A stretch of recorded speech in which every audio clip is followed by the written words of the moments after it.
Buenas noches para todos nuestros televidentes. Gracias por estar con nosotros, en su caso en casa, de lunes a viernes a las 6:25 de la tarde. Es muy satisfactorio cuando estamos en las calles de la ciudad de Medellín, cuando las personas nos llaman, nos escriben a los correos y nos dicen: Juan Carlos, qué buen programa, hemos aprendido mucho. Hay personas que solamente ven el programa para enterarse de distintas áreas del derecho y no tienen, digamos, un problema o una situación en particular. Y esa es la idea, de tener esa conversación amable. Si ustedes analizan bien el programa, nuestros invitados no utilizan realmente muchos términos que sean extraños para ustedes, porque la idea es la conversación. Y los mismos abogados lo saben, que esto es de conversar, de hablar con la gente de manera sencilla y poder transmitir el conocimiento y conversar obviamente con ustedes. Soy Juan Carlos Hurtado Ochoa, director y presentador de este espacio informativo. No me canso de insistir, el canal de YouTube Teleantioquia, su caso en casa, están los programas que hemos emitido para que puedan repasar conocimiento, el correo para que nos escriban y nos formulen sus inquietudes y las líneas telefónicas para que nos llamen en directo. Este tema de los días jueves es muy bueno, el de la declaración de renta, el del tema tributario, lo que hay que tener en cuenta. A la DIAN le tenemos mucho respeto, pero a veces es un miedo innecesario, porque si tenemos todo claro, no hay ningún problema en ese sentido, si tenemos las cuentas claras. Y por eso hoy nos acompaña el doctor Wilmar Campo Balbín, quien es contador público, magíster en tributación y política fiscal, especialista en gestión tributaria y revisoría fiscal, es consultor en impuestos de la firma Ochoa y Asociados, docente universitario durante más de 20 años, y él nos ha invitado para que hablemos hoy sobre la firmeza de las declaraciones de renta. Y uno dirá, ¿la firmeza? ¿Qué significará eso? Buenas noches y gracias por estar con nosotros. Buenas noches, doctor Juan Carlos. De nuevo, pues un placer estar acá con todos los televidentes, el programa que cada día tiene mayor aceptación en todo el país. Bueno, a usted le ha gustado mucho la sección que tenemos aquí, que es la nota ciudadana. Y usted dirá, pero otra vez le vamos a preguntar a los ciudadanos qué opinan de la declaración de renta. Hay que preguntarlo porque todavía hay muchas dudas, y consultamos a los ciudadanos y les preguntamos qué saben sobre la declaración de renta, y esto fue lo que nos dijeron. Todas las personas jurídicas, pero ellos tienen obviamente unos montos y unos topes para declarar. Prácticamente todos los ciudadanos, ¿cierto? Respetando pues los topes y las consideraciones que establezca la DIAN. Las personas que tengan un patrimonio superior a 132 millones de pesos, tengan unos ingresos anuales superiores a 38 millones de pesos o tengan unos gastos en tarjeta de crédito superiores a 38 millones de pesos. Vea, ¿quiénes están obligados a declarar, doctor Wilmar? Sí, ahí vemos en las respuestas una frugalidad de aspectos que habría que analizar en detalle, porque por ejemplo la primera encuesta decía las personas jurídicas, pero también las personas naturales. La otra señora hablaba de los ciudadanos, pero resulta que los menores de edad, sin ser todavía mayores de edad, que no adquieren todavía la ciudadanía, pueden ser declarantes del impuesto de renta de manera directa. Claro. Entonces, el señor que hablaba de los topes, interesante, porque ya tenía seguramente es contador, que está en la jugada, o está en esa vía, porque sabe que son aspectos ligados al patrimonio bruto, a los ingresos brutos, a las compras. Entonces uno va viendo que de alguna manera la gente se va familiarizando con esta situación, y realmente las últimas reformas tributarias, Juan Carlos, lo que han hecho es aumentar el número de declarantes en la medida que bajan los topes para hacerlo. De manera pues que cada vez somos más las personas que estamos obligados a cumplir con este deber jurídico, y pues esa obligación nos invita también a conocer los aspectos necesarios, por lo menos los más básicos ligados a esta obligación jurídica. Esa es la intención de este programa, porque el conocimiento es una fuente de poder, y una fuente de poder para poder resolver nuestros problemas. No todo tiene que ver con lo económico, también con el conocimiento para poder evitar distintas situaciones. Vamos a atender a un televidente que nos quiere preguntar sobre otro tema, para pues atenderlo rápidamente y decirle la orientación.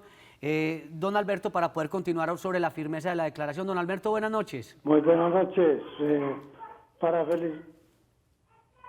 Sí, don Alberto, lo escuchamos. Para felicitarte por el programazo tan bueno, me lástima que sea tan cortico, ¿viste? Corto, muy pero bueno, sustancioso. Muy bueno. Mira la preguntita que yo voy a hacer. Yo soy pensionado hace 15 meses y quiero saber si yo tengo derecho al incremento sobre la señora, si tengo derecho al incremento para la señora mía. Pues en teoría pensaríamos que no, porque los incrementos ya no están operando, operaron con el régimen de transición. Usted seguramente no es régimen de transición porque hace 15 meses se pensionó, pero para darle mayores detalles lo invito para que nos escriba al correo electrónico, nos colaboran desde el máster con el correo electrónico, nos escribe y yo con el mayor de los gustos lo puedo atender y darle una orientación más amplia. Hoy estamos hablando, muchas gracias a don Alberto. Hoy estamos hablando sobre la firmeza en la declaración de renta y entonces usted nos decía, doctor Wilmar, que la declaración es casi que un documento, podría pensarse irrefutable, que cuando uno declara ya tiene una, o sea, no puede haber como una variación. Sí, sí puede haber variación. O ayúdanos con que la declaración tributaria se asimila para efectos probatorios a una confesión. En la declaración tributaria la persona está denunciando su situación fiscal ante el Estado. Está diciendo al Estado cómo está compuesto y cuánto vale su patrimonio bruto, sus deudas, su patrimonio líquido, qué ingresos obtuvo en el año fiscal, cuáles fueron sus costos y deducciones. Inicialmente se parte de la buena fe, ¿cierto? El principio constitucional. Claro, por supuesto. Pero también hay un debido proceso y hay un término que la administración tiene para revisar esa declaración. Obviamente también para la administración tributaria tienen unos elementos, unas herramientas consagradas en las normas administrativas que le permiten fiscalizar y determinar el valor de la obligación liquidada en la declaración. De manera que si la autoridad tributaria tiene indicios, por ejemplo, de irregularidades en la declaración que den a pensar que el valor a pagar del impuesto o el saldo a favor es cuestionable, pues la administración puede proferir los actos administrativos que considere pertinentes y que están definidos en el procedimiento tributario para poder hacer esa labor de fiscalización. Perfecto. Vamos con más televidentes, sí, claro. Doctor Wilmar. Doña Marta, desde el barrio Santa Cruz, muy buenas noches. Buenas noches, ¿cómo están? ¿Cómo le va? Bien, gracias. Y le voy a hacer una preguntita. El papel del RUN y la DIAN es lo mismo, ¿cierto? Bueno, ya el doctor Wilmar nos dirá porque y yo quería aquí todos estamos aprendiendo. Sí, si uno saca el papel de la DIAN o del RUN, supuestamente, pues que no sé si será lo mismo, ¿para qué es beneficioso ese papel o para qué lo necesita uno? Porque una joven de 18, que cumplió 19 años, sacó ese papel, pero no tiene pues como, pues no veo el motivo como ¿No para ve usted qué. Como la utilidad, la necesidad de tenerlo? Necesitamos saber para qué utilidad es bueno ese papel. Expliquemos un poquito sobre el RUT, Claro porque sí. También nos hacían una pregunta, hace poco estábamos en la DIAN haciendo unas tomas para unos promocionales del programa y nos preguntaban, bueno, ¿y el RUT para qué sirve? ¿Y cuál es la diferencia con la Cámara de Comercio y tal? Ayúdenos. Bueno, digamos que el RUT es un registro, el registro único tributario, y tiene básicamente tres funciones. El RUT sirve para identificar, ubicar y clasificar a las personas que de alguna manera, naturales o jurídicas, que de alguna manera tienen alguna responsabilidad en materia de impuestos. O que tienen actividad de pronto comercial. Pues un comerciante debe tener RUT. Probablemente la persona de 18 años que dice, bueno, es que 18 años puede ser ya una persona que esté activa comercialmente. Puede tener un establecimiento de comercio o iniciar una actividad mercantil y entonces necesita sacar el RUT. ¿Qué pasa? Que con el RUT se obtiene el NIT. Y el NIT es el número de identificación tributaria. La gente suele confundir también el RUT con el NIT. Y el NIT es el número que asigna la administración tributaria, que en el caso de las personas naturales ¿es la misma coincide cédula? Con la cédula, solo que le agregan un dígito de verificación que no forma parte del NIT, sino que es para efectos de control. ¿Y el NIT es más que todo qué? Cuando es el tema de la persona jurídica. No, también aplica para la natural, porque si yo obtengo mi RUT, me asignan el NIT, y el NIT es el número o el código con el que me identifican en la administración tributaria. Ahora bien, una persona no por el hecho de adquirir la mayoría de edad tiene que ir a sacar el RUT. Uno saca el RUT cuando tiene alguna responsabilidad en materia de impuestos. Y esa responsabilidad probablemente es porque tiene unos ingresos. Puede ser porque tenga un patrimonio que la obligue a declarar. Puede ser porque tiene condiciones para ser declarante del impuesto de renta. Como hablamos hace un momento, los menores de edad también entonces tienen la posibilidad de actuar directamente ante la autoridad tributaria. Entonces, este es un caso, podría ser ese. ¿Un menor de edad? ¿En qué casos esos menores de edad de pronto que manejan un patrimonio alto? Por ejemplo, los niños que son actores, por decir algo. Acordémonos que la Ley de Infancia y Adolescencia estableció este tema de la unificación de los 14 años para hablar de los adolescentes. Sí. Y entonces los adolescentes, es decir, los mayores de 14 años, niños o niñas, pueden actuar directamente ante la autoridad tributaria cuando tienen un patrimonio, tienen unos ingresos. ¿Sí se ve comúnmente? Sí, ¿no?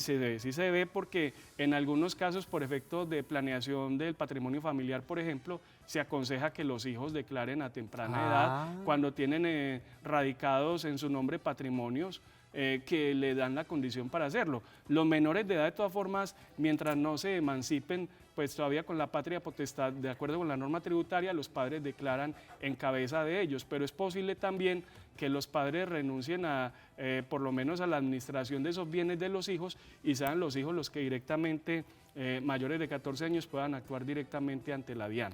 Bueno, doctor Wilmar, tenemos más televidentes porque este tema genera inquietudes y obviamente pues hay personas que nos preguntan de algunos aspectos similares, pero para eso estamos con usted, que es el experto en temas tributarios. ¿Con quién tenemos el gusto? Muy buenas noches. Don Iván. Buenas noches, con Iván Darío Rodríguez. Don Iván, ¿cómo ve pues aquí el tema tributario? No, excelente ese programa, lo felicito realmente. Mira, tengo una inquietud. Yo soy trabajador independiente, ¿sí? De todas maneras, lo que vengo en el año no me da para hacer declaración porque no me dan los topes. Perfecto. Pero tengo una inquietud con respecto hice un préstamo, hicimos un préstamo 3 personas a una entidad bancaria por leasing habitacional. Correcto. ¿Sí? Mi inquietud es, como pues eso, por leasing habitacional, eso queda a nombre del banco. No sé si por haber recibido ese préstamo tengo que hacer declaración de renta o alguna cosa por haber recibido ese dinero como préstamo. Claro, ¿sabe una cosa? Esa pregunta me gusta y puede ser hasta para tema de otros programas, doctor Wilmar, porque el leasing, el inmueble queda a nombre del banco. Voy a hacer una precisión. Entonces uno no sabe si se declara o no se declara porque todavía no es de uno hasta que termine de pagarlo como una especie de, como un arriendo, es lo que uno entiende sobre el leasing. Sí, pero hay que Pero ¿cómo se declara ahí en ese caso? Hay que tener en cuenta algo especial sobre el manejo del leasing y es lo siguiente. El leasing, pues como una figura, un contrato atípico, fue incorporado pues en el materia tributaria hace rato desde la ley 223 del 95. Pero en el sistema financiero se ha rodado la idea pues de que la persona, el locatario del leasing, no lo tiene que declarar. Y esa es una apreciación equivocada frente a la norma fiscal. Frente a la norma fiscal, yo declaro el activo y el pasivo por el leasing. Lo que recibo y lo que pago también. Claro, si yo adquiero un inmueble vía leasing, pues yo lo tengo que incluir en mi denuncio rentístico, tanto el activo como el pasivo, con la obligación que tengo con el banco. Debo declarar lo que estoy pagando al banco. Claro, el saldo de mi pasivo lo debo de incluir en el denuncio rentístico. Y muchas personas no lo incluyen con la idea de don Iván. Seguramente en algunas entidades financieras han hecho eco de esa disposición. Para poder ganar clientes. Claro, pero que no tiene sustentos de la vista tributaria. Jurídicamente hablando, en general usted lo dice, doctor, como abogado, que es que el negocio jurídico se consolida la adquisición del inmueble solo hasta que... Cuando hay la escritura. Ocurra la escritura pública. Se registre. Claro, y se registre. Entonces está el pensamiento que como ese bien todavía no ha pasado a manos de quien compró, entonces no se declara. Pero sí hay que declarar porque obviamente uno está pagando unas cuotas, claro, está teniendo y hay que incluir el activo y el pasivo.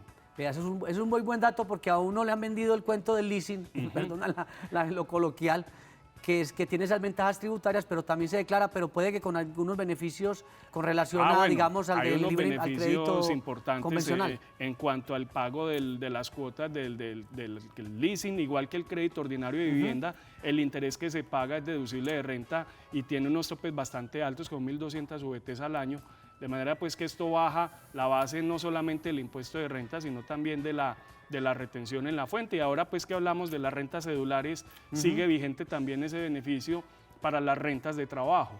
Entonces, esa es una consideración que hay que tener en cuenta porque he visto, nos han consultado pues infinidad de ocasiones en la oficina preguntarnos precisamente lo mismo. Hay que tener mucho cuidado allí porque en el denuncio rentístico se incluye tanto el activo como la obligación. Usted me corrige si el consejo que le voy a dar a don Iván está bien. Don Iván, usted dice que no es sujeto de declaración todavía por los ingresos que tiene al año, pero revise si en la porción de lo que usted paga en ese leasing podría aumentar el recurso para que sea sujeto de declaración. Porque el patrimonio le puede aumentar si su participación supera las 4.500 VT. ¿Qué es qué? ¿Qué son 4.500? Más o menos 140 millones de pesos junto con los demás activos que pueda tener. Vámonos para Cartagena, doctor Wilmar, pero para atender a nuestra televidente, doña Consuelo, buenas noches. Buenas noches. ¿Cómo va? Muy bien, gracias. Bueno, su inquietud, por favor. Doña Consuelo, si la escuchamos, su inquietud, por favor. Lo que pasa es que yo tengo una herencia y bueno, Mi hermano ha hecho todo a su antojo y ahora yo me decidí por lo que él me propone. Pero ¿qué debo hacer? O sea, no me da seguridad, no tengo seguridad. O sea, la idea es que él me consigne y que me mande los documentos para firmarlos. Pero usted nos está hablando de hacer de qué, de dividir ese bien inmueble o de la parte tributaria, porque el doctor Wilmar en otras ocasiones ha dicho que también los impuestos de esos bienes inmuebles, o cuando hay una sucesión también hay unos temas tributarios, claro, que él los ha explicado acá en otros programas. ¿Su inquietud es cuál? ¿Cómo se reparten el bien o cómo económicamente responden por el bien? Mi inquietud es que me consigne mi dinero.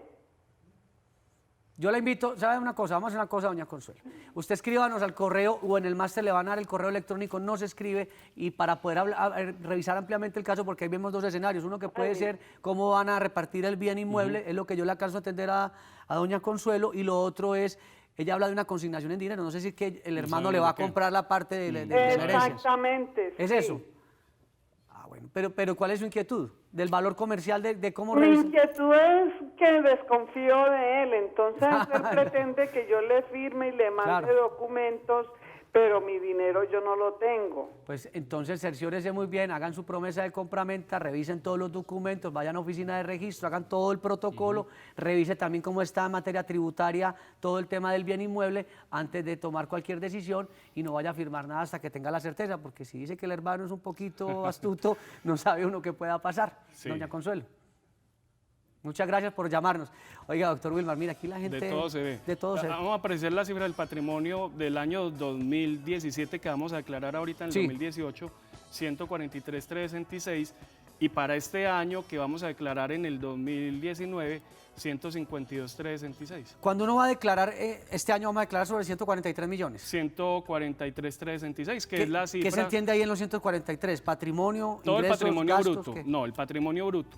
Y habíamos hablado acá en anteriores programas, Juan Carlos, que el patrimonio bruto es todo lo que yo tengo a mi haber, así lo deba. Hombre, yo tengo un apartamento de 200 millones, lo compré en diciembre del 2017 y al banco le pagaba apenas 10 millones a diciembre, o sea que debo 190. Pero para efectos de mi declaración de renta, si soy obligado o no, tengo que mirar es el patrimonio bruto, es decir, los 200 millones que es del inmueble. El costo total. El valor por el cual lo adquirí. O sea, yo no voy a declarar sobre lo que he pagado sobre ese crédito inmobiliario. Exactamente. Bueno, doctor Wilmar, esos son datos que hay que tener en cuenta, tomar nota, porque muchas veces cuando ya la DIAN lo requiere a uno, a veces es mejor ya va con sanción incluida. Sí, esa es la verdad.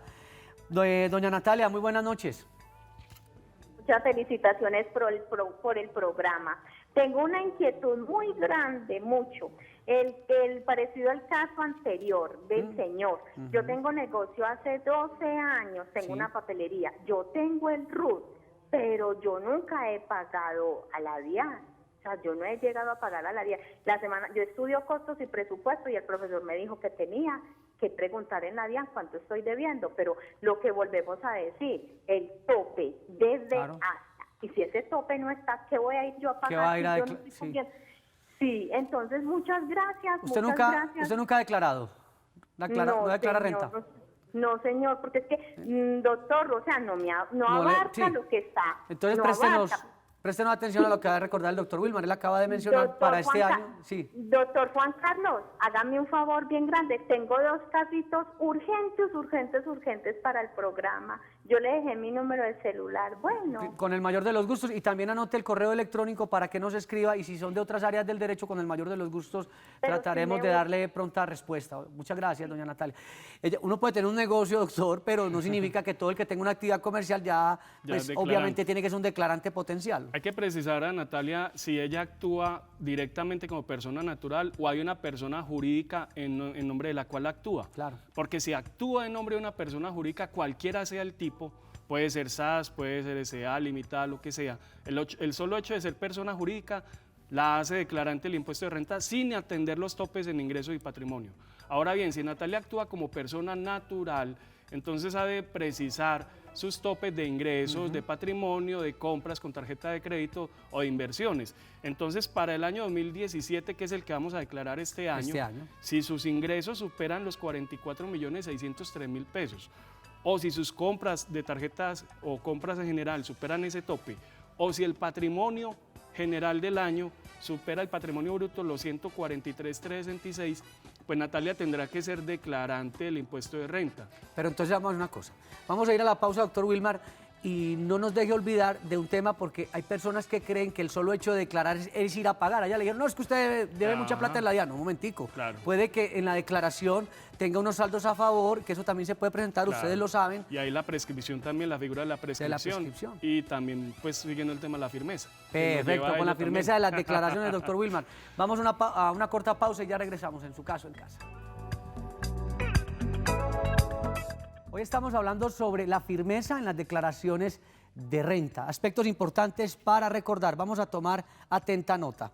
La responsabilidad médica, perdón, aquí nos cambiaron el pantallazo del tema de ayer de la responsabilidad médica y hoy estamos hablando sobre la firmeza de la declaración. Vamos, doctor Wilmar, entonces a recordar aspectos importantes sobre lo que hay que tener en cuenta sobre la firmeza en la declaración de renta. Sí, vamos a tener en cuenta que la firmeza es una figura jurídica que consiste en que esa declaración no puede ser modificada ya una vez adquiere firmeza ni por la autoridad tributaria ni por los contribuyentes. La reforma tributaria del año 2016 dispuso un término de firmeza de 3 años que antes estaba en 2 años.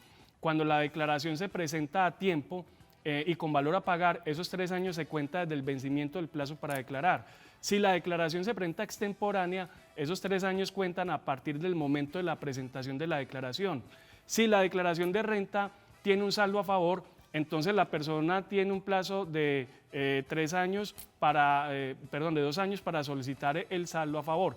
Si dentro de ese término de la solicitud del saldo a favor, en los siguientes 3 años no le admiten o no le profieren, un requerimiento especial, entonces la declaración entra en firme también. Ahora, una declaración que ha sido modificada por la autoridad tributaria y de la cual se emite la liquidación oficial de revisión, quedará en firme entonces a los 6 meses después de haberse proferido la liquidación oficial de revisión. Con ocasión de la liquidación oficial de revisión queda en firme. Ahora, si una declaración tiene pérdida fiscal, hay que tener en cuenta que la pérdida fiscal entonces aumenta también el término de firmeza a 6 años, que antes estaba a 5 años, doctor Juan Carlos. Ahora sí, doctor Wilmar, tenemos los para recordar importantes y los aspectos que se deben tener en cuenta sobre la firmeza de la declaración, y esto hay que prestarle mucha atención.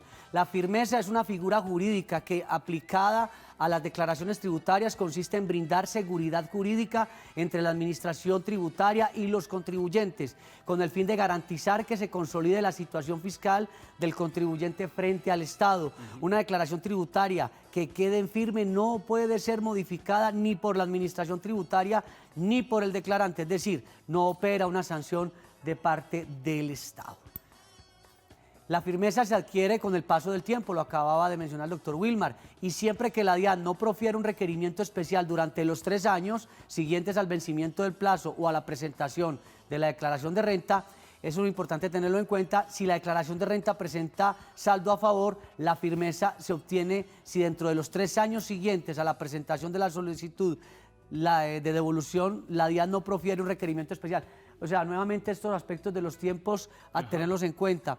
Si la declaración presentó pérdidas fiscales, la firmeza se extiende a 6 años. Estaba en 5 y pasa a 6. Estaba en 5 y pasa a 6. Y si se compensa en los 2 últimos años la pérdida, entonces se extiende por otros 3 años más. Explíquenos ese detalle, doctor. Sí, claro. Mire, una declaración con pérdidas fiscales hay que aclarar que las personas naturales también, de acuerdo con su actividad, digamos, los empleados no pueden presentar pérdidas fiscales, los asalariados, pero si yo como persona natural ejerzo una actividad económica comercial, podría presentar una pérdida fiscal, que es cuando mis costos y deducciones son mayores a mis ingresos. Y si son procedentes y operan dentro de la legalidad, pues digamos que la pérdida fiscal es procedente. ¿Procedente por qué? Porque la puedo compensar con rentas ordinarias de otros periodos, pero en cuanto a la firmeza se extiende de 5 a 6 años. Pero si van pasando los años y estoy en el 4º o 5º año para adquirir firmeza y la modifico, entonces lo que dijo la reforma tributaria en diciembre del 2016 es que se extiende por otros 3 años más con ocasión de esa modificación. Doctor Wilmar, aquí se queda uno, como dicen los muchachos, picado, con ganas de seguir hablando sobre los temas tributarios. Vamos a ir preparando otros temas relacionados sobre los beneficios de la declaración de renta y todo eso. Doctor Wilmar, muchas gracias. Doctor Juan Carlos, a usted muchas gracias por la invitación. Un abrazo para todos nuestros televidentes. Estuvo también con ustedes Juan Carlos Hurtado Ochoa en la dirección y presentación. Gracias por su voto de confianza.